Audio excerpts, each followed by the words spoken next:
Ẹ kú dédé àkókò yìí, ìròyìn yàjóyàjó ni mo mú wá ṣe sí gbọ̀yìn láti iléeṣẹ́ Jígí Alára ìkànnì 24 sọ̀kalẹ̀ sí ìlú Ìbàdàn ní agbègbè Àwọ̀tán. Abbas Afọláṣadé ni oníròyìn yìí. Ilé-ẹjọ́ gíga kan tó wà ní Ìkẹjà ní ìlú Èkó ti sọ pé ọ̀gbẹ́ni Joseph Alọ́ba, bàbá tó bí olórin tàkásùfèé tó di olóògbé mohbad lè pe ẹjọ́ tako ìdájọ́ tó ní Naira Marley kò lọ́wọ́ nínú ikú ọmọ rẹ̀ o.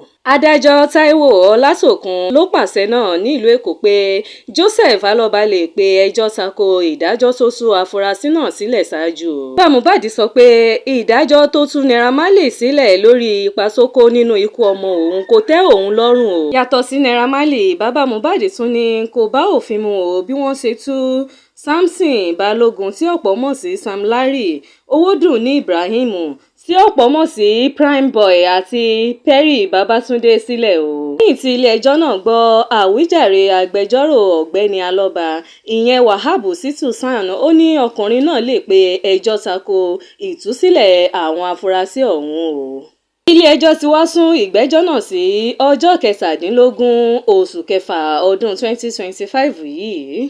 Nínú ìwé tó wà níwájú ilé-ẹjọ́, bàbá mohbad sọ pé ìgbẹ́jọ́ tó tú àwọn èèyàn náà sílẹ̀ fún gbogbo àwọn tí ọ̀rọ̀ náà kàn láǹfààní láti wá wí tẹnu wọn o. Ó fi kún pé ìtúsílẹ̀ àwọn afurasí ọ̀hún tako èsì àyẹ̀wò ikú ọmọ òun o tí wọ́n sì ń retí.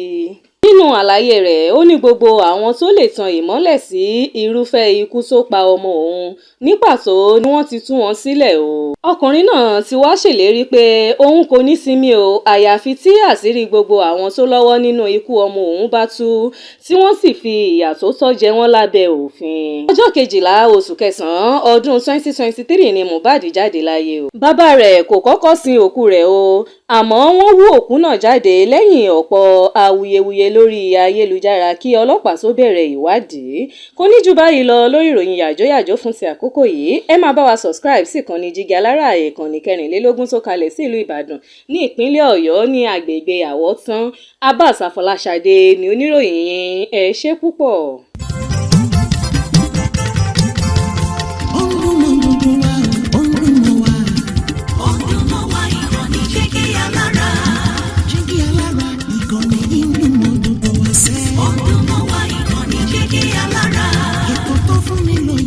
Ètò tó máa ní lọ́yẹ̀ wà ń bẹ̀. Ọdún mọ́ wá ìkànnì Jígí Alára. Ìròyìn lóríṣiríṣi tàbí mọ bó ṣe ń lọ láwùjọ.